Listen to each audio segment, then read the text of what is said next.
Well, church, I hope you're doing well today. I know many of you are planning on gathering tonight in person or online for weeknight worship, and I pray that that time will be rich and renewing in all sorts of ways. And I just wanted to give you a brief update. Some of you heard this at the member meeting, some of you did not. But one of the things as we look ahead to our life as a church in the fall, and even how we're going to continue to live out and express our love for God and our love for one another and faithfulness together this fall. One of the things that we'd hoped to do this summer that we're not going to be able to do was to have a moment where we could sort of gather all together in a venue that was big enough to host us in a socially distanced way. And just for a number of reasons, the venues that we were looking at changing, and certainly the restrictions on outdoor gatherings being what they are now because of the spike in coronavirus cases here in our state and all these other factors. We're not going to be able to do that, but what we said at the member meeting was that instead what we're planning on is Sunday morning at 10 a.m., August the 23rd, is having a celebration service. Sunday, August 23rd is going to mark our 5-year anniversary since we became a church. And so it's our birthday of when God birthed us as a new congregation, from this, 8-year process of Grace Temple Baptist Church becoming a campus of the Village Church, and then us being birthed as a new church, the Village Church Denton. And so we're going to celebrate on August the 23rd. There's going to be certainly an opportunity to connect on Zoom. There may be an in-person opportunity as well. We're still working through those details, but Sunday morning, August the 23rd, 10 a.m., there's going to be a baptism, maybe more. There's going to be some encouraging videos that we're working toward putting together of just the last 5 years of what God's done and hearing testimonies about that. And there'll be a time for us just to rejoice and worship the Lord for his faithfulness to us as a congregation. And beyond that, we're hoping that August the 23rd, that Sunday morning, will also provide a starting point as we look ahead into the fall for our church beginning to slowly and surely regather together.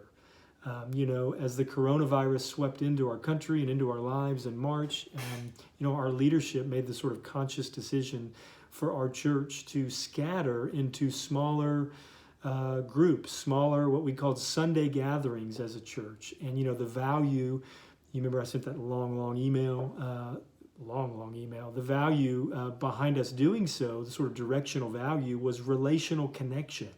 That given all the unknowns of what were ahead, that our leadership sensed that us maintaining relational connection and participation together as a church was going to be significant and central in our church flourishing through this unknown season that the coronavirus brought into our lives. And, by God's grace, it has been, this relational connection. In hindsight, us focusing on that, I think this initial decision has proven to be even wiser than it seemed to us at the time. And I think by God's grace, our church has been more relationally connected and more involved even in participating and spurring one another along in love and worship than we ever have been because of that focus over these last 5 months. And so obviously, there's been exceptions to this, many in our congregation, and maybe especially those who they've not been gathering with a smaller group in any form or fashion, either on Zoom or in person,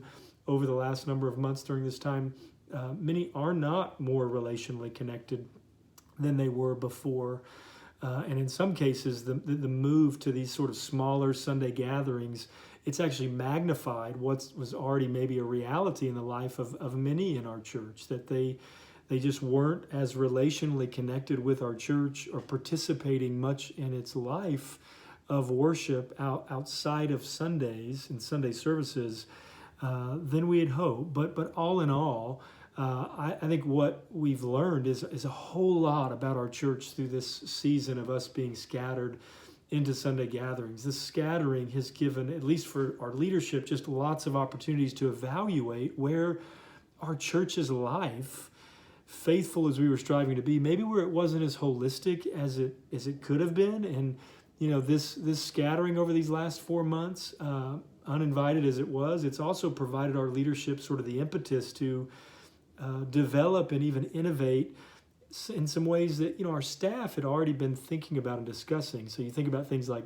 strengthening and even refocusing on equipping group leaders. You think about considering how we can better equip families, how we can even reinstitute member care calls and all sorts of things. And so, so as I look ahead, there are a lot of reasons for me pastorally to hope that, with all the hardship we've endured in these number of months, there are a lot of reasons to hope that we're going to be a much healthier church moving forward based on what we've learned and what we've sought to address together over these last number of months. And yet the question sort of remains, what's the longer term plan for our church, and in particular for Sundays, as we move deeper and deeper into this season where we have been apart in the ways that we've traditionally been able to be together. And so, one of the things that we talked about as we scattered up front, again, in that long email that I sent you, right next to the value of strengthening relational connection was the value of maintaining our church's corporate identity and unity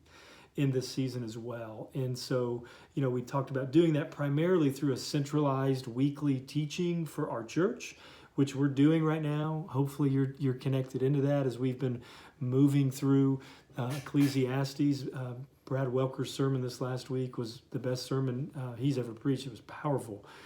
So if you're not connected into that sermon series, those weekly teachings, I'd encourage you to do that. But we also talked about maintaining our corporate identity and unity through days in the church calendar, like Easter and Ascension Day and Pentecost, where we were able to host these sort of church-wide gatherings on Zoom, and these were really fruitful. And so as we're looking ahead to the fall, I just wanted you to know, and we're thinking as your leadership about how our church can continue to faithfully move through these days. Our leadership has been thinking about how to begin without weakening or in any way undermining the relational connection that has been established and nurtured and strengthened through our Sunday gatherings of these smaller groups. We're thinking as a leadership about how we can begin slowly but surely to regather as a church in a more centralized fashion, starting with our celebration service on our birthday of August the 23rd. And so that's what we're thinking about, is how Sundays starting August 23rd and maybe beyond become a place where, again, without undermining what's been so good about these relational connections that we have formed and expressed together in our smaller gatherings on Sunday and throughout the week in our home groups, how we can keep what's been good about that, but then move back toward, on Sundays even, slowly but surely regathering as a church. And our envisioning of that is some sort of mixture between Zoom and in person, depending on the circumstances. And so, yet for now, I just wanted you to know that Sunday, August 23rd, it's going to be a special day in the life of our church. And though we are not crystal clear, and I don't think anybody's clear yet besides God, about what the fall is going to hold for our church, or the spring for sure, I really do believe that these days, as uninvited as they've been, they've provided us such great opportunity as a congregation. And I'm sure glad the last 4 or 5 months we've not been given ourselves to just watching me preach on TV, but we have been giving ourselves to connecting with one another and participating with one another. And I'm beginning to pray as we think about slowly but surely regathering and maintaining our sense of corporate identity. I'm praying for at least a couple things personally. I'm praying for renewal and for witness, that as we move ahead together, that this time would be one that we would be remembered, that would be remembered in our church as us being personally renewed and even revived in our love for the Lord God, and connected to that renewal, that our witness would be brighter than it's ever been. And so I am so thankful for you, church, and I am eager for the days ahead for God to continue to lead us. And but I just wanted you to go ahead and mark your calendars for Sunday, August 23rd, us celebrating our 5-year anniversary. And so the Lord bless you today. And for those of you that are gathering tonight for weeknight worship on Zoom or in person, I pray that you would be renewed as you do so. I love you.